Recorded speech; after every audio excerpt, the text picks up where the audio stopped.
రాష్ట్ర అభివృద్ధి కోసమే సర్కార్ పనిచేస్తుందని అన్నారు మంత్రి తలసాని శ్రీనివాస్ యాదవ్. ఎన్నికల కోసం అభివృద్ధి పథకాలు ప్రవేశపెడుతున్నారన్న విపక్షాల ఆరోపణలను అర్థం లేనివని చెప్పారు. అలాగే స్టేట్ డెవలప్మెంట్ పై అధికారులతో సమీక్ష చేశారు మంత్రి. ప్రతిపక్షాలు ఎన్ని ఆరోపణలు చేసినా వాటిని ఎదుర్కొనేందుకు సర్కారు సిద్ధంగా ఉందని అన్నారు ఆయన. వచ్చే ఏడాది నుంచి 10 లక్షల రూపాయలు వడ్డీ లేని రుణాలు అందిస్తామన్నారు తలసాని. ఈ రోజు ప్రతి కుటుంబాలలో పెద్ద మనుషులు కలకలగా లాడుతున్నారు. కుటుంబాలు కూడా బాగా చూసుకుంటారు. గతంలో చూడలే. అదేవిధంగా సెల్ఫ్ హెల్ప్ గ్రూపులు గతంలో ఒక 3 లక్షల వరకు రుణాలు ఇస్తుండే. మన ప్రభుత్వం వచ్చినాక 5 లక్షలు, వచ్చే సంవత్సరం 10 లక్షల రూపాయలు వడ్డీ లేని రుణాలు ఇస్తున్నాం. వాళ్ళకి సెల్ఫ్ ఎంప్లాయ్మెంట్ క్రియేట్ అవుతుంది.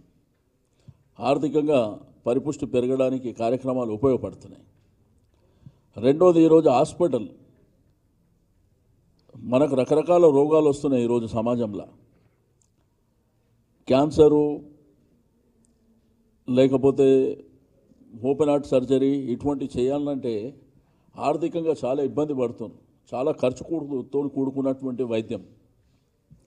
అందరూ అప్పో సొప్పో చేసి కార్పొరేట్ హాస్పిటల్కి వెళ్తున్నారు.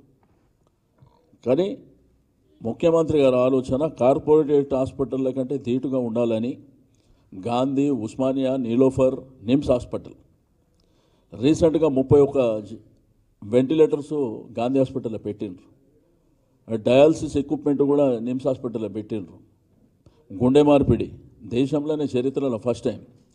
అయితే భవిష్యత్తులో మీకు క్యాన్సర్ కానీ ఓపెన్ హార్ట్ సర్జరీ కానీ అన్నీ కూడా ప్రభుత్వ హాస్పిటల్లోనే చేయాలనేటువంటి సంకల్పంతో ప్రభుత్వం పనిచేస్తుంది. ముఖ్యమంత్రి గారి ఆలోచన ఒకటే, ప్రభుత్వ డబ్బుల ద్వారా పేదలకు, మధ్యతరగతి కుటుంబాలకు, వెనుకబడిన తరగతులకు అందరికీ న్యాయం జరగాలనేటువంటి సంకల్పంతో ప్రభుత్వం ముందుకెళ్తుంది. రెండోది, ఉద్యోగస్తుల జీతాలు ఏదైతే స్వీపర్స్ ఉన్నారు వాళ్ళు అవుట్సోర్సింగే 8,500 ఇస్తుండే వాళ్ళకి. ఆ కాంట్రాక్టర్ 1000 రూపాయలు కొట్టేస్తుండే వాళ్ళ దగ్గర. వాళ్ళు ఒక 1000 రూపాయలు పెరుగుతుంది అనుకోరు యాక్చువల్గా అప్పుడు వాళ్ళు డిమాండ్ చేసినప్పుడు.